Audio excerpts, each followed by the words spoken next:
At this point, I can't even remember. Yeah, I'm going to my cheat sheet here. Pretty easy though. Let's see. Oh, okay. Oh, I see. Right. Matinee, Big Trouble, and then Owning Mahoney and Finder's Fee, and then The Wrong Guy and Stir of Echoes. Wow. Yeah. Okay. Man, I'm already losing track of everything. I mean, honestly, that happened pretty fast in season one. That's true. Yeah. Like we had figured out our formula and we were starting to do backup episodes. And by the time we had backup episodes, we already had to use them. Yeah, that's true. That is a very good point. Yeah, we accidentally Uh, wound up with a month off when we were going to take a month off, and then it was like, nah, I'm already bored. yeah. I guess this is what they're talking about when they say, you got to love your job. If only this paid like a job. I was about to say, as soon as it starts actually producing money, we can call it Yeah, that. there you go. Yeah. But I they say get I they say like 2.5 years before the channel, like most channels are going. But I've heard that as well, yeah. we're already the one percenters of podcasters just by the fact that we're still going. Yep, that's true. Yep. And I mean, I think it's pretty safe to say that after 6 months, we're probably in the habit. I'd say I am, yeah. I mean, for sure. Because well, by the nature of the fact that when we took our month off, like we were like chomping at the bit to get back to it. Like that's never happened to me before. Yeah, no, I mean it's doesn't really feel. I mean, this part of it feels a little bit less like work. I still am doing the editing and all that, but Right, yeah. Yeah, you do have a lion's share of the actual work part of this job, that is for sure. by chance, did you listen to or did you check out last week's episode at all? I did a little bit. Yeah, it sounds all right. I Did mean, it? I still have a trouble listening to my own voice. Like, so I wasn't like dialed in Yeah, on it. yeah, I But get that. I have trouble looking at myself. So like mm, editing the podcast is actually kind of easy because I don't have to look at myself. I only have to make sure that the audio is good. oh, so there you go. Yeah. Last week was a little bit of a different beast Mm. because I edited like the over 2 hour podcast in under an hour. Okay. All right. Oh, so you're worried you might have cut a few corners that you shouldn't have? Is that what you're thinking? I'm thinking so. I'm Okay. thinking there might be a couple things that probably should have been edited out of there, but didn't. Oh no. Yeah, that's why I was Ah, curious if you went back and listened to it because I didn't, and not that so closely. far I No. haven't heard anything. Okay. Well, So that's yeah. yeah, that's probably okay, and we Yeah. haven't lost a bunch of subscribers, so No. Yeah. it couldn't have been too bad. Uh, Man, so there was something you said you wanted to bring up during the after hour. What was that? I don't remember. You said that you had something like AI or something like that that you wanted to talk about in the after hour. I had my own thing as well. The only problem is when I Oh. went to go write it down, in between thinking of it and going to write it down, I forgot what it was. Yeah, I know we've talked about before about talking about AI, and I don't know. That's the thing is like I have a lot of feelings and opinions on it, but it is kind of one of those things where I don't know. Just when I think I'm ready to talk about it, I think to myself, kind of sounds like I'm whining, and I don't really, I don't know. Well, I I guess mean, maybe. it's just kind of voicing your opinion. I Well, okay. am really enjoying the aspect Hmm. of AI because one of the big things that has kind of held me back, and this is my own thing, is I need somebody to discuss things with Mm, when it comes to my ideas and all that. I need somebody to bounce ideas off of. sure. And AI has been a fantastic version of that. Okay. Yeah, and that makes sense. Sure. I guess my main because here's the thing. Because like the big fright that everyone has right now, of course, has to do with especially in the creative space, it's taken over, for artists and writers and stuff like that. So much so that now even um like I can't remember his name. There's this one artist whose style is so iconic that um it literally like it's his style is what AI copies the most. And so now, even though this guy's been doing this style for decades, people are now accusing him of using AI because AI stole his style, essentially. And you um don't know who it was? I can't remember his name. No, it was he's a Japanese guy, and his name was so Japanese it basically was just sounds to me. It didn't establish as a name in my brain. Um, so I cannot remember his name. No. Um, I was telling my son that I had that same problem with the an actor who we've seen him a bunch. I'm trying to remember what it was we just saw him in. But he has an extremely Italian name, and for the same reason, I can never remember his name because his name is so Italian that it just does not lodge in my brain as actual words. Giovanni Um, Ribisi? nope, but like that, but more Italian. I don't um, think it gets more it's Keith, Italian than Keith, that. the guy who played Keith Mars, that guy In what? in Veronica Mars. Oh, I never watched that. Oh no, okay. He was the photographer in Just Shoot Me. I never watched that. Okay, I know you've seen this guy. He's been in a thousand. Okay. We just saw him in The Wrong Guy. In The Wrong Guy, he was the dude he was the conspiracy theorist in the car who was like, "Tell your friends at the post office they can suck my ass." That guy. That guy has a Oh, profoundly Italian name. I've seen him in a thousand things. I always know him when I see him. Always love him. His name never takes root in my brain. I can never remember his name because it's so Italian. I know who you're talking about. I actually don't know who that actor is. Yeah. Huh. That's kind of a crazy one.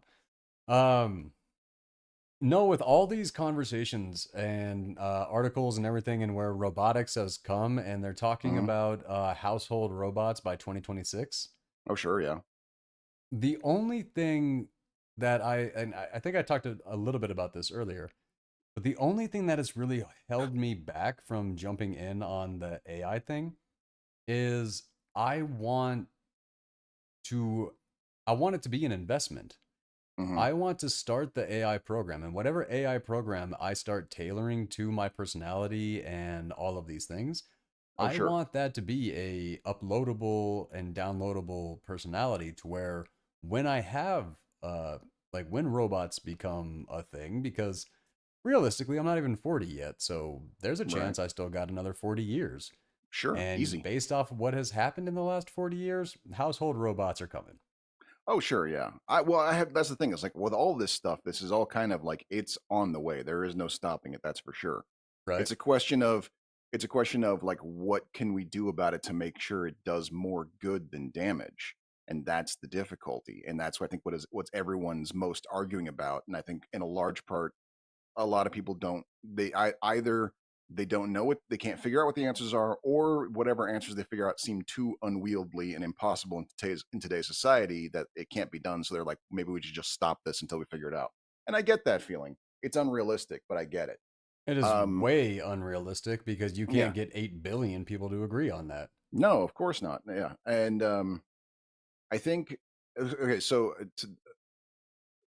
for starters, like here's the thing. Here's what I would like to see from AI. Okay, and this is me. And you've heard me, complain about a lot of my troubles when it comes to being a writer. What I would love is I would like to see like and I would love to use AI to write with. Okay, to be able to like do this the just like scattered psychopathy that is my notes, to scan them in and go, okay, now go. Make that make sense, and then give me, first we'll start with an outline. All right, let me fix the outline, we'll move this around and change this and that. All right, now working off this outline, let's do a chapter breakdown. All right, we're going to change it around a bit. All right, start with chapter one, and basically let it do essentially the heavy lifting part of it, in the same way that we now have machines that can do the work of 50 troubadours in an hour. Hmm. I would like a machine that does that hard, intense labor part of writing, you know. And the problem is, and even and like I know I would do it correctly. Because I am someone who has been doing this for so long and I have my own particulars. I know that even if I've got an AI writing my book for me, even still, not a single word would get past me. I'm not at any point going to go like, we'll just hit enter, let it write, and then publish that. That's not my style. I don't want to do that. It's the general distrust people have that there are people out there who would do that, that would flood the system with all that garbage. That's what has people anxious about it. That's what is that idea that being able to tell the difference between someone who put minimal effort in versus someone who put maximal effort in is nearly impossible to tell until you've already spent the money on it. And I I see where you're coming from with that. And I have my I do have my concerns about that as well because mm, with all the people writing and like okay, here's how I have been treating AI mhm, with the book that I'm writing. right, I don't let it like I won't let it write a single sentence for me. I would never let that happen. What I would do and what I have been doing is I get to a section and I come up with a character and like right now, what I've been writing in my book, this section, not much of a spoiler, is I've created a divine court that one mm, of my characters is on trial in right okay, now. cool, So I've been using AI and I've been this religion, um, this concept, like Hindu, truth, these types of things. And I get to find out who the Hindu deva of truth and learning and wisdom and like that. okay, Then I go through what they look like. Were there any historical, mythological descriptions over what they look like, sound like, what they wore? All of these things, and I have it working for me to give me or to try to keep everything. It's educating me as I'm writing what I'm doing. okay, That yeah, is and that is, how yeah, I have that's found. That's what I think the perfect way to have it as an assistant is. well, and yeah, and the interesting thing is that like that kind of like heralds back to some like the early promises. I remember, back when like Windows 95 was coming out and they were still just And thank starting. you, or hold on a second. Thank you, Sam9361. Welcome to the team. Hello. Or there's the camera. Hello. We're still figuring it out. Yeah, yeah, No, but go ahead. yeah. There Early is concepts of AI or yeah, promises. well, it was I guess they did kind of push it as AI, but yeah, that was the desktop assistant. That was kind of what they sold a lot when they first started really pushing home There you go. computers. They were I really pushing am the now idea, taking advantage of what they said that little frickin' paperclip was going right? to give me. That's Yeah. how I'm using it. And honestly, it's perfect, man. It's helping, like, it's really helping me keep my vision as 100% my own because when you have to, okay, when I, in the past, and I've been stuck in places and I've reached out and I've talked to other writers and all this, it always, it's like, well, if it was mine, if it was this, if I was doing it, it's like, no, no, no, no, no. But that's not what I'm doing, and it's Right. this. The AI has no personality, it has no ego, and it does not try to change anything or try to steer any conversation. That is incredible. Yeah, I could see that being very helpful. Yeah. And Yeah, I yeah, mean, and nothing gets much muddled, easier. nothing gets distracted. Like you go, you have a purpose, you get your answer, you go right back Yeah. to the work. I Yeah. have been loving it. Yeah. There are still some confusions because like Genghis Khan's grandson that attacked Baghdad back when it was the Abbasid al Caliphate. Oh, sure, yeah. It still keeps telling me like sometimes his name is Hugh Legu, sometimes it's Hugh Lega, and I'm like, which one? I Early mean, days of it's still early days of AI. yeah. It's Yeah. those are Well, the and kinks. yeah. And that's the thing is like, and that is, I can absolutely see how that would be useful. I mean, I would love to be able to just, Like what? Like when we have these moments where I'm sitting here saying, like, what is the name of that actor?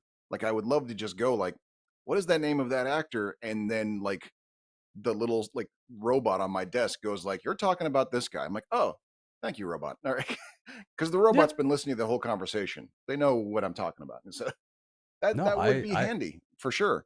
But I guess you it's gotta that we trust don't. having something listen to every single thing you say, though. That's the thing. It's like when I know that it's reporting all of what I'm saying back to Amazon, so that's when I get titchy about it. That it's like, and then it's like, but it's like, what's that actor's name? Oh, you're thinking about this actor. Thank you, robot. And then and then as I continue talking, 2 minutes later goes, by the way, this movie that they're in is on sale. I've gone ahead and ordered it for you. Which, if you'd like to cancel the order, you have to fill out this form. See, okay, if Because it ever they're going to gets do that. there, They're going to. That's where they're going. a while ago I would have been worried that that's where it's going, but I don't know. I feel like a lot of the kinks have been worked out. Now, it is beneficial that Elon Musk is not in charge of things like that. He is just the Yes. guy who owns things now. He is not actually doing the things. He's just, hey, look at what the people I pay have done. Hmm. Now that that is his role, I have a little bit more confidence in his companies. However, I don't have a lot of confidence in his companies because I don't know how long they're going to exist because of Right. what kind of businessman he is. Right. Yeah. But at the It same does time, kind of. if those companies get sold to somebody else, they could be better. It could be. Yeah. Yeah, no, that's just kind of one of those things. Like we're in kind of a funky era when it comes to things like that. Yeah. Well, and that is kind of oddly enough, that is one of the ironies of it, because I feel like when you take a look at, and granted to a certain degree, Elon Musk, love him or hate him, he is unique in this role. However, a vast And majority of CEOs, and even an entire board of directors, they could have been replaced by AI 10 years ago, and no one would have noticed. And yet we're the ones they keep trying to put out of a job. That's what amazes me. Like I remember when I was working for the since I'm about to talk shit about them, I'm not going to say the company's name just in case. But when I was working for a very large international company, um, I remember my boss, immediate boss, saying to me that he could save this company $2 million a month by firing us one executive and replacing him with a single rubber stamp that just says the word no on it, because that's all the motherfucker did. What are you doing? Are you? fuck those guys. Yeah. Seriously, I really hate those guys. The ones that just get in the way of effective work and that Yep. is essentially their job. Yeah. No. No, I hate that. But if I'm being totally honest, I mean that's the other thing you got to think about. Like, if Elon can be CEO of 4 companies, the job must not be that hard. I don't think it is. Yeah. I think it's, I mean, but look at what a lot of the top paying positions in this country are Hmm. and all of that. Congressman, not a hard job. No. And No, one of the they work most like part what, time 90 days out of jobs. the year? I don't know. It is a very low number. I don't think it's that Hmm. low, but it is a very low number. It is one of the most part time jobs in the country. Right. And yet, like, no, that's one of those things. Like, the people who make the least amount of money are, like, they do tend to be the ones who are working two, three jobs, pulling 120 hours a week. Like, and I got plenty of buddies who are doing that. Oh, sure. I Yeah. mean, shit, I got people in my life that are coming up 60 years old. They're still pulling 90-hour weeks because that's what they got to do to set themselves up for the future. The Yeah. ones who are really out there working with their hands, doing their things, and really building the shit out of this country and Yeah. maintaining it, no, Yeah. they Well, they and they that, got it pretty damn rough. and I think that's kind of one of the things that the newer generations are waking up to. People are complaining about, oh, kids these days, they don't want to work, blah blah blah. I think it's because they are realizing way earlier than any of us did that success and hard work are not at all connected in any Nope. way, shape, or form. No, they really aren't. Uh, there are, well, there are some crossover. And you really got to give it that. There are people who make it happen by putting in the work. True. I mean that you can't knock that. That is a fact. Hmm. But it's also a fact that the ones who work the hardest, the ones who are the smartest, have them working for them. Yeah. Like the point isn't to really just literally grind and work as hard as you can. The job is to figure out how to actually navigate it to put yourself in a better position. Well, interestingly enough, this actually plays Then into what I was grind. talking about with the AI, actually, because that's one of the things that kind of came to mind here. Because when as the whole AI was coming up in the over the last, like, some of the biggest advancements over the last couple of years, when people really started getting freaked out, one of the things that it made me think of was back when I was doing deck work. Um, I was doing deck restoration as kind of a summer job. I was like Mm-hmm. 16 years old at the time, and not It's to a good summer brag, job. yeah, not to brag, but I got really good at it. Like, really, really good at it. I could do a job in about 3/4 of the time of most other people, and it didn't look bad at all. Like, I was doing the quality work in less time. I was paid Nice. by the hour, so my boss fucking loved me. Um, and then after a couple months of it, my boss came to me and said that I needed to slow down, that I actually needed to take my time. And the reason why is because if there was somebody at home who saw me do the job, they'd complain about how much they were paying. Because if it's a job that some teenager can do in an afternoon, why is he paying 2 grand for it? Because someone was smart enough to charge. Right. Yeah. Like, and this is the thing, is like, this wasn't like one of those, it's an estimate, and then after the job's done, we'll charge you for it. No, it was a bid that my boss would go in, measure it up, said, okay, this is what we'll do, and this is how much it costs. They said yes to that. And then that's exactly what happened. And now they're pissed because I made it look too easy. And that is literally what is happening with AI. People are refusing to pay because now the job looks easy thanks to AI tools. Oh, okay. So you're talking graphic design type. Graphic design Yeah. type stuff, writing copy for ads, just by the very knowledge that AI is out there, everyone is, whether AI is being used or not, it's the assumption that its existence makes the job easier, and therefore we're not getting Well, paid as that much for it. that is one of the reasons as I've been writing the book, and every time I use AI, I kind of keep track of what I've used it for. Hmm. Because I kind of assume that as the future closes in on us, and if a book becomes successful or something like that, the questions will be how much AI did you like, how much did AI help, like what did you Right. do, things like this. And I actually think it is kind of important to give credit to AI for what it does do. Hmm. Um, Today I was I'm just about finished up with a chapter I've been working on that has been an absolute nightmare for me. And okay, so the reason this chapter has been such an incredible nightmare for me is because I finally killed that character. Okay. Yeah, I remember And you saying how rough that was for you. Yeah. that well, no. Sorry. Not that character.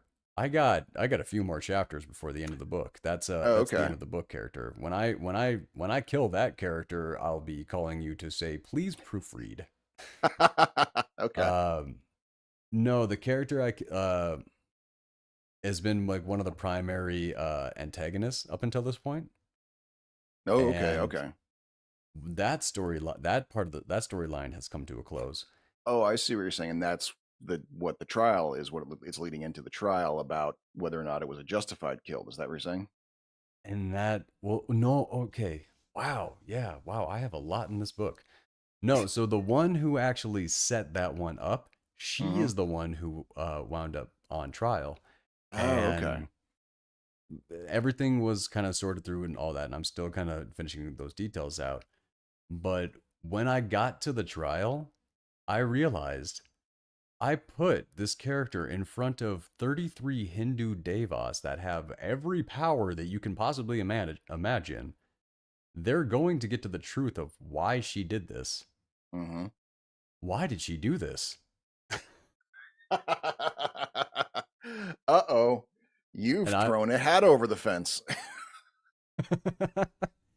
I barely realized it until I got to that trial. I was like, "Oh, Yep. shit." And then I sat there and just day after day after day, it's like, okay, I'm gonna do this. I'm gonna do this.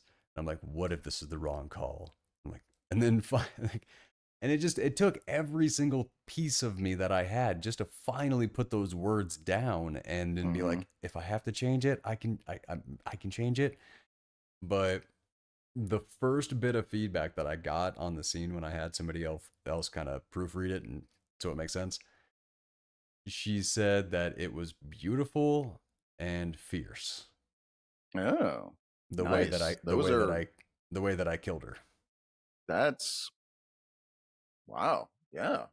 And That's a pretty fantastic review. That's right. Yeah. yeah, beautiful and fierce for the end of a trial. That is I we'll see what happens, man. Like that's Feels just it. good, doesn't it? Yeah. It's a debut novel. I have no idea. Like I said, I don't even know if it's good. Like, but I keep saying this. I keep saying that. I keep throwing a lot of doubt on there like I'm humble. But the truth is, no, I'm not. I keep Right. going back. I keep reading this. I love this book. That's fantastic. Yeah. And like so I think it's great. In my point of view, it's a wonderful read. Will anybody else on the planet think so? Honestly, I don't think I care anymore. Right. And I've said this before. I've, with my, number one rule of art is that you are not special. And so if you love it, then yes, there are going to be other people out there that will love it as well. The And challenge that's the is thing. getting it The challenge, there you go. The challenge the is challenge finding is them. getting it to them. That is something I still have not figured out. All of the things that they say, like, well, here's how you find your audience. Step one, know your audience. I'm like, well, good fucking luck with that. Step two, here's all the social media you got to do. And I'm like, no. No, that is see that is something. You have 5 books currently published, correct? Correct. Yes. Okay. So you have 5 books out there. One, I'm blown away by that. Just I am incredibly impressed when anybody finishes a project that is just because there's always something that can happen. It gets shoved to the side. Something kicks off. You got to do Yeah. this. You got to do this. I kicked over to this project. But you have 5 finished books. So Hmm. I absolutely applaud you for that. I've only read 1.5 of them, and I am currently invested in the series. I really enjoy it. I'm anxious to see where it's going to go. But you piss me off at how little you market the incredible thing you've done. Yeah, I Like know. like I look, not I'm right there to with you. hammer you too much, but you are disrespecting your own work, man. Look, I'm right there with you. I piss me off too. But that's the thing. It's like it's one of those like here's how it is for me. You know how like when you're at a part, and maybe this is not you, okay? You are a much more social person than I am, so I might be speaking total Greek to you right now. But Depending the on the situation. yeah, but like imagine you're at a party and there's a bunch of people like over in one corner, and they're all talking about something that you're really in. They've brought up supernatural. They're talking supernatural over there, and you're like, oh, I love supernatural, and I got shit to say about supernatural. But this is at a party, and they are all strangers. So you've got to go over there and find a way to insert yourself into this conversation of total strangers who have their own thing going on, even though you know that you've got things to talk about, even though you know these are only moments away from being your new best friends, but you've got to interrupt their flow first to get yourself in there, And that feeling of just absolute arrogant invasion of thinking you have any right to be there. That's how I Oh, feel absolutely. about all of this. Absolutely. Anytime I think about getting online to talk about my books, I feel like that moment. It's and I can't figure it out when I'm at the party, and I can't figure it out now. I can't break through it. I don't want to be a pest, and all advertising and promotion feels like pestering to me. I can't stand it when things are marketed to me, and So here, I I can't in wanted good I want conscience to market jump in myself. because you're really kind of highlighting a really important feature of your generation and my generation that really we struggle with. Mm. Some selfishness is actually healthy. No, that's fair. Yes. And that's the thing. You do belong in the conversation. And it's the mentality of, oh God, like I'm such an arrogant asshole that I think that I belong here, that I'm going to insert myself or anything like that.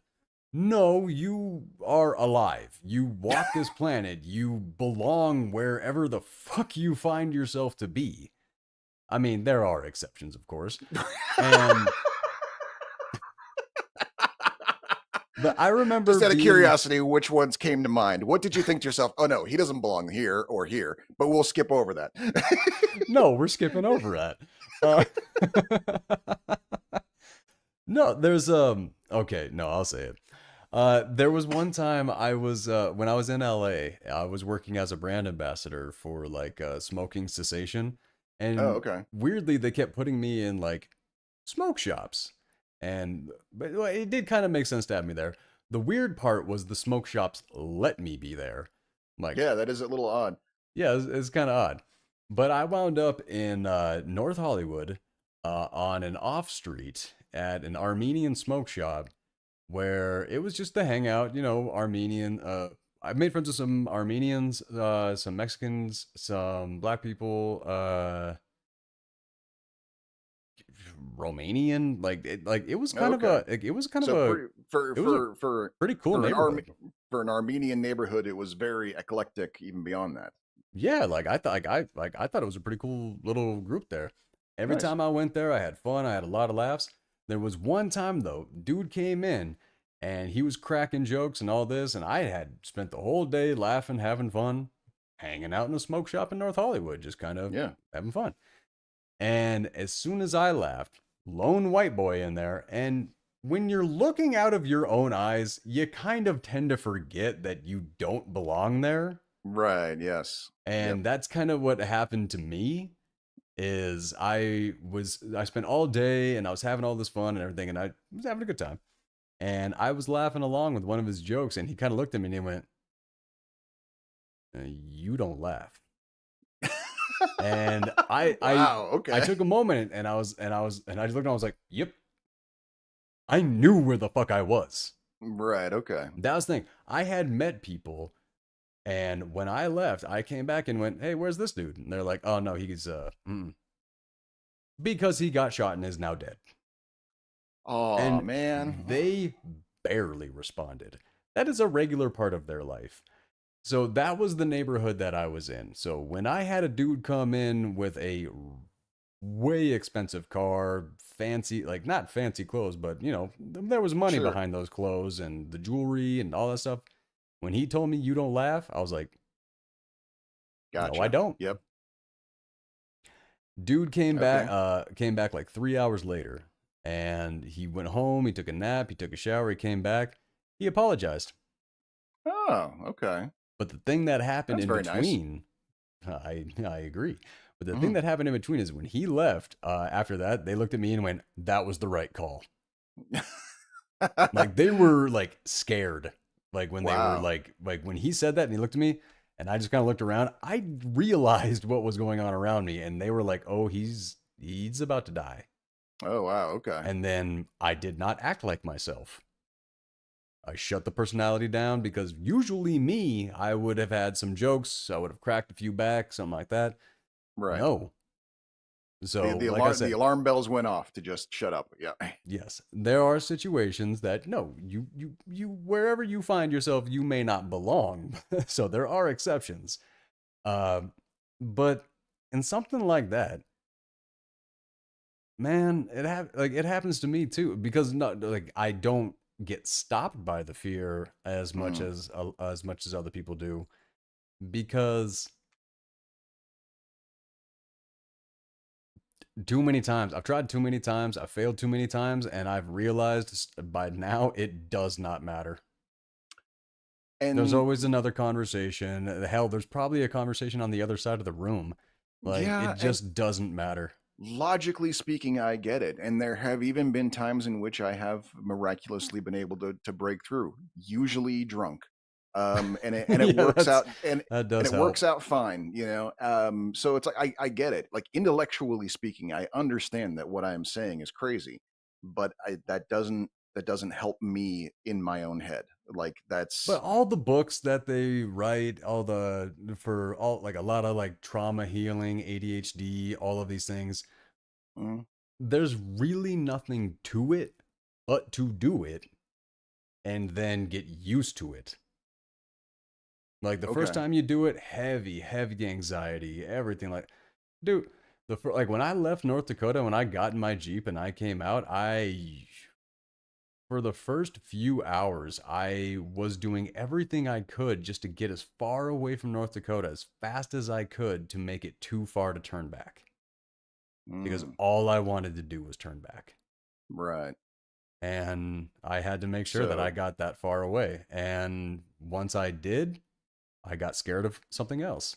Kept pushing because it was too far. I couldn't even afford to go back if I wanted to. mm, Like I was stuck. I yeah. kept putting myself in positions that I had no other option but to overcome. Like once you kind of force yourself in that, you really have no option but to find out how courageous you are. Yeah. And that might actually be kind of part of it. That was uh kind of what hit me in the because I had a lot of life like that. There was moving to Chicago and then China and then I was LA and about to then bring back to up a few things. yeah. Like you And really then have pushed the envelope a few times, and you have shown that kind of courage. But it's a I little bit different when you're s- doing it literally just for yourself. yeah, it is. Like and that is part of it. Yeah. I think it was and it may be partly I'm a little gun shy, that's the thing, because of how like yeah, there was a solid 15 years there where I was like in a constant race to try to get a company started, to try to do, you know, to become a filmmaker, to do all this stuff, you know. And it was just kind of one thing after another where just as it seemed like it was starting to go somewhere, it evaporates into thin air. And now I'm back to trying to, you know, now I'm back at work in a hotel just to make ends meet again, you know. And after a while, I don't know, I guess it's just like now I'm gun shy the whole time. You know, I can't I the successes, the almost making it so many times has doesn't feel like it counts, even though it was literally just right there, you know, for some reason just the I don't know, and that goes for social situations too, you know, like yes, there have been multiple occasions in which I have been the bold one at the party, and it not only worked out great, but it, you know, gets me in a long-term relationship soon after, like really phenomenally well. But the two times it went epically bad are the things that stand out in my mind way more whenever I think about that approach again. It's weird that the mind works that way, but it does. And so yeah, it's when I think about getting onto TikTok to actually like start talking about my books or start doing random things to build an audience so that when I talk about my books there'll be someone there listening. All the, you know, like all the reasons of how that could go wrong and how just be inviting chaos into my in an embarrassment to myself you run through my head. And by the time I finally manage to claw my way out of it, it's 2 o'clock in the morning and I gotta go to bed. Well, keep in mind, you can schedule posts. That is fair. So even if it's 2, 3 o'clock in the morning, you can still take what's on your mind and you can set it up to post later. But I I feel like I know I'm going to have that same issue I'm gonna have troubles and struggles putting myself out there like that. Hmm. The book tour that I have planned, I know that is going to take my strongest skills, and it's gonna put them to use with me. Um, so far, I am just really excited to talk about these characters. That's it. Like Yeah. I, anytime anybody wants to talk to me about the book, I am all the way right there, ready for it. Um, Unfortunately, there's only two people out there that have that capability. Right. So, Yeah. Well, I'll um, tell you. I'll tell you what but I'm looking I'm forward just to. excited to talk about the characters. Like it's not me. It's Hmm. them.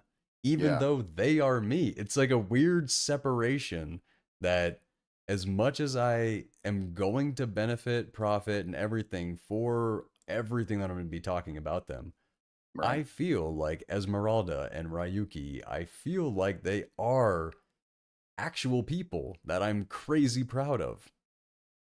And I'm hoping I that that is totally going get to that. Yeah. overpower everything. Yeah. And I absolutely 100% get that. And there are times when I do that too. Yeah. Because it's like, I mean, for me, it's not even just the characters. It's also like we talked about in the interview. Like I tried to put a little bit of my own personal philosophy in these books. I would really like that Mhm. philosophy to disseminate and get and not just feedback on it, but just to get people talking about it. But that again brings me to Oh, like, sure. I'm not a philosopher. What right do I have to preach my philosophy to other people? I'm not Descartes or or Socrates. Well, As true as that is, it's kind of a weird thing. When you realize and you really break down the numbers over how many people are illiterate mm, and how many people max out at an eighth grade reading level, mm. and then how many people max out at a fifth grade reading level, You're gonna depress me, aren't you? a little bit. It's the numbers are pretty high. They're higher than you would like them to be, and it's kind of embarrassing. Mm, But people don't know those concepts. hmm. Like just because you're well read, um, I'm well watched. I guess if there's I would that say kind I'm of term. probably, I think I'm more well watched than I am well read. I do okay in the reading. I think I get a lot more from TV and movies than I do from books, for sure. There When I there sit are down and some. think about it, I actually read way more than I thought I did. I've Mm, not, like, because I was trying to think about it. I know I haven't read over 2,000 books, but I'm pretty confident I've read over 1,000 books. oh gosh, I couldn't even begin to count. That's the Oh thing. no, I couldn't actually count it out, but Yeah. like actually sitting down and thinking about it and the frequency in the book and how many books I've read and all that, it's kind of crazy to think about. That's a good question. Well, because you don't actually have to remember all the books. You just have to remember times in your life and how many books you knocked out like in a week or a month That's or the over thing. like Yeah, and I had quite a few of those. That's the thing. I was one of those. I was I one of think that those number's kids. higher than a lot of people give themselves credit for. Yeah, I was one of those kids that would chew through books to like pissed my teachers off because I was reading a book that was not assigned in class. That was me as a kid. Yeah, I Um, was the guy I was reading 300 page books in 12-hour shifts while I was at mhm, work. yeah, Like there was a I was time when yeah, I was cruising I through w- things. I was reading unabridged versions of Stephen King books when I was 13, 14 years old.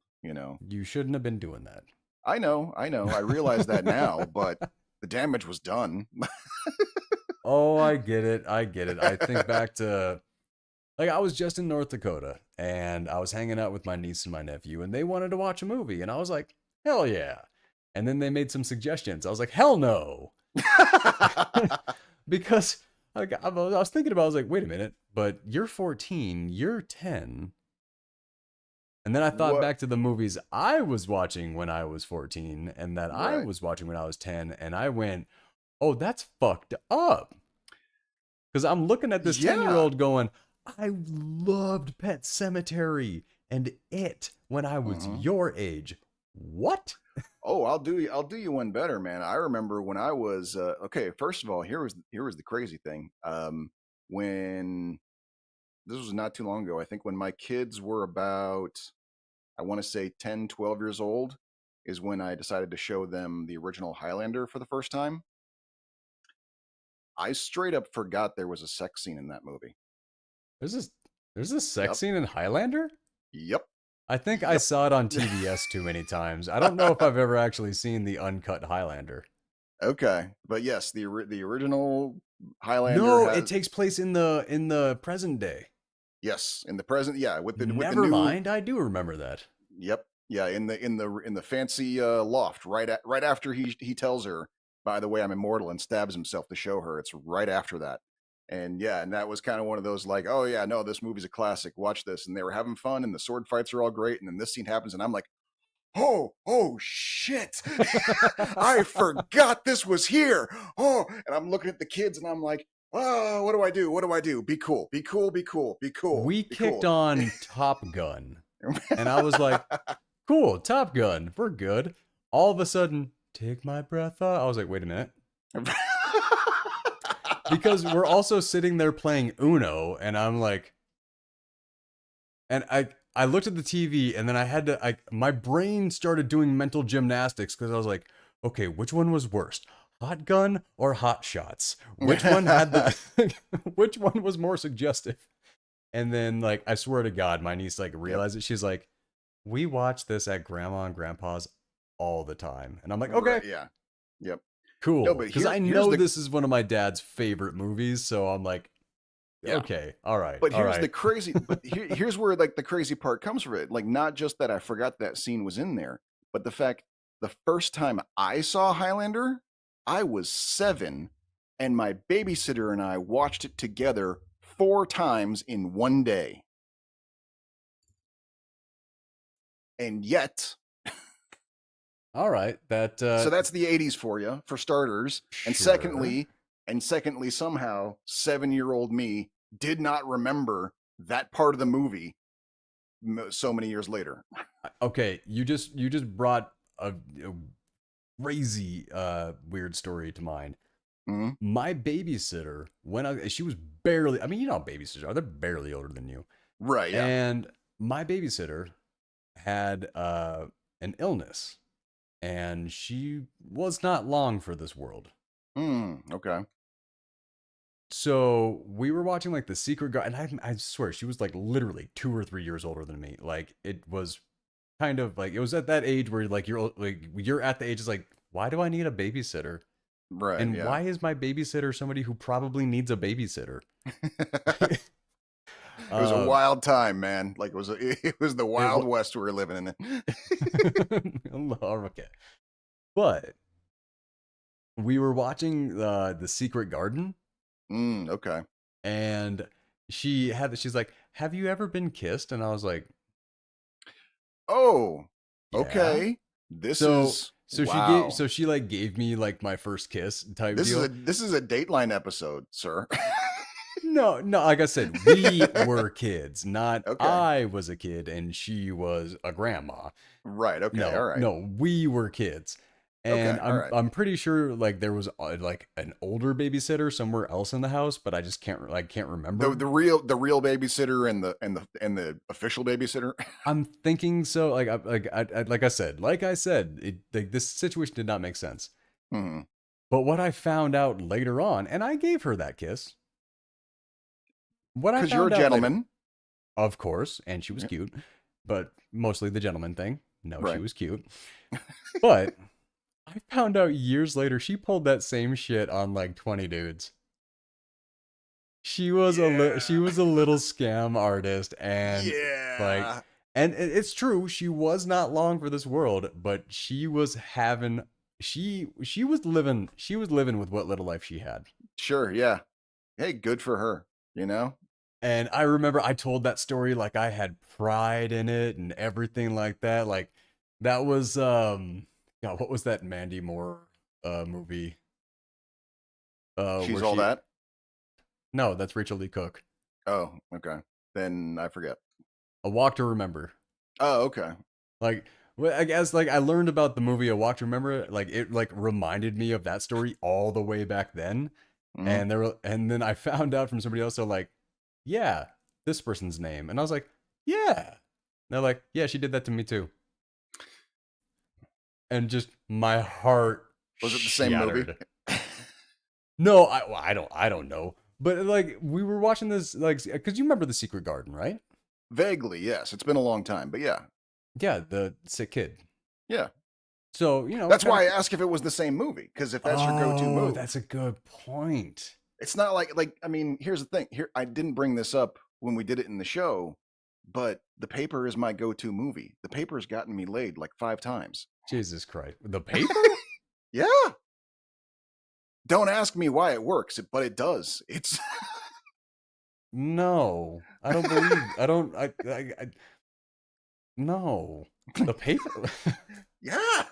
Okay, like a movie that you like. Okay, I don't see. I don't know if there was a specific movie because, like I said, like back in that time, I worked at Hollywood Video, so I always had whatever movies were coming out that week. I always got them Hmm. early. So like that whole Netflix and chill type situation, Sure, yeah. the movie always changed. But I have to say, if I had to pick one, it would probably be Pirates of the Caribbean, the Okay. first one. Sure. Like, I could see that. yeah. Yeah. Yeah. Like, I mean, if I had to pick one, that would probably have been the one for me. Or The Princess Bride. No, it couldn't be The Princess Bride. I'd get caught up watching it. Yeah. Oh my God. I had a couple, like, when we moved to Colorado, we had some, like, first friends that, when we moved there. And they said we talked about The Princess Bride and all this. Me and some of their other friends as well. They were like, "No, you haven't seen this. That is definitely one to at least give a shot." They said they sat down for for like an hour and a half and realized they still had like an hour left to go. And they were like, "This movie is so boring and misogynist and everything." And I was Mm. like, "Are you sure it was The Princess Bride?" That Because is a little, that movie is barely over an hour and a half. yeah. And And misogynist? Really? that's what I was kind of like. Mm, I mean, well, yeah, there is Princess Buttercup, and when Wesley is still in the Black Mask, like there is still sure. that. There's, I mean, Like yeah, when but I he's mean, being the Dread Pirate Roberts. at the same But time, it's like, I didn't, yeah. I mean, this movie has withstood the test of time for a reason, and it's, to say that it hasn't aged well is kind of a reductive thing to say in and all of its own. A So, little bit because Princess Bride is that is a movie that is a filmed play. hmm, yeah, It for like sure. you can't. It's impossible to say that it doesn't age well because it is.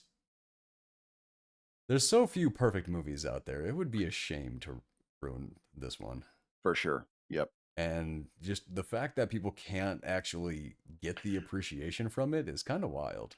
And you know what? I would chalk, if I heard someone say that, I would chalk that up to one of those things of someone just trying to appear over intelligent or appear deep by being dismissive of something that's popular.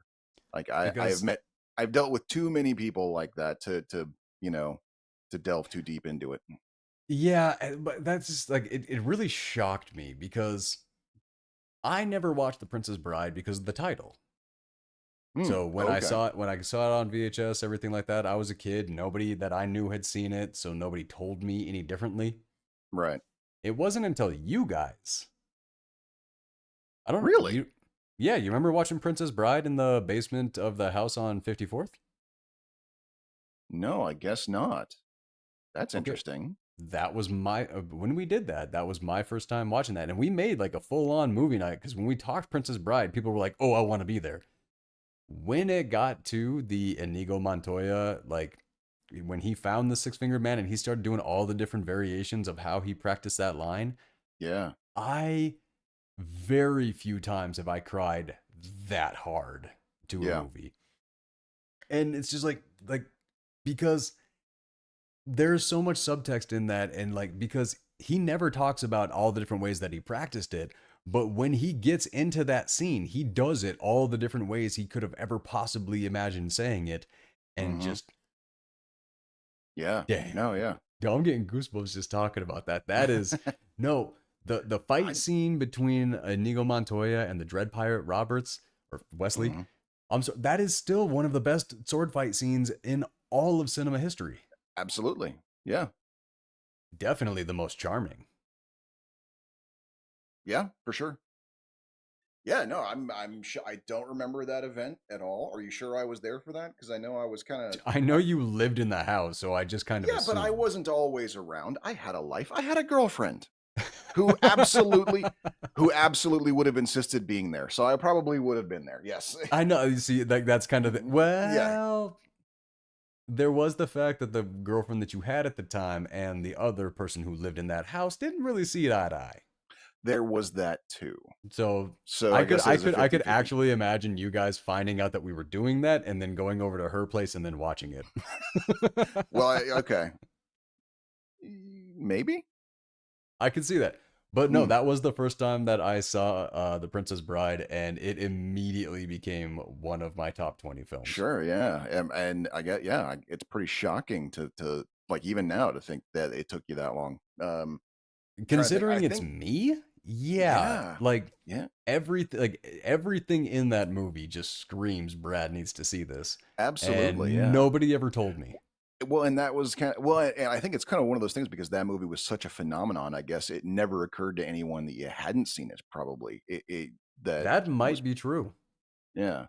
Because I know I saw it for me it was my father he took a date to it in the theaters and was like, "Oh, I got to show this to the boy immediately." And he didn't take me to the theater to see it because what's funny is he knew exactly how I would react to it.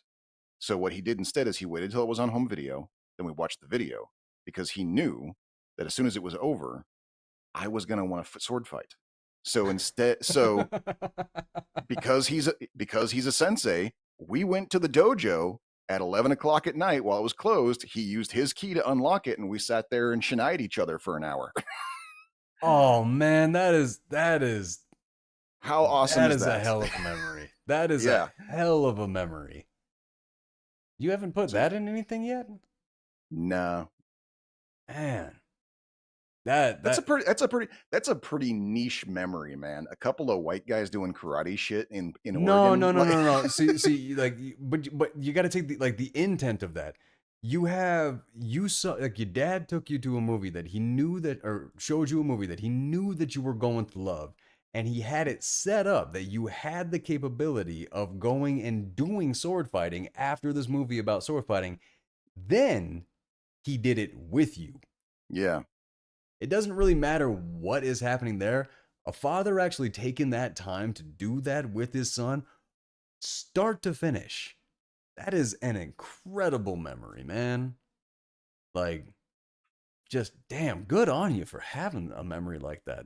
yeah, That is fucking beautiful, man. Those are the things. Like having memories like that, tossing hmm things like that into a story. Like I think that's the kind of writer I want to be. yeah, yeah. Like there's that scene with Ryuki and his grandfather. Oh, okay, yeah. Every single thing that his grandfather said to him. I mean, it's like I'll admit this. Those are things that I wished one of my grandfathers would have ever said to me. But that's not really how life goes. Hmm. And like wanting to have that memory, like that was the scene I was telling you about. Like as I was writing it, I was Right, yeah, yeah. oh, just crying my ass off. And that was the scene that I was telling you. I was like, I don't know if anybody reading this is going to get anywhere close to that emotional reaction as I got. I highly doubt it. But to have those kind of memories instead of making them up, those are the kind of things that you have an amazing perspective for your characters to ever give any one of them. And then, like, giving one of your characters that story and that hmm memory is an immediate just save the cat moment for that character's father. All right, Like I will keep that in mind. that is hands down guaranteed. But all right, that reached an hour Okay. and we are done with the after hour. We are after midnight, and yeah, I'm good and I ready feel for bed. All I feel right, you. guys, thanks for joining us once again. Next week, what we are going in on is 13 Ghost and Serpent and the Rainbow. Serp. Why? How do I keep forgetting that? That is not a title that should be able to be forgotten. We'll see.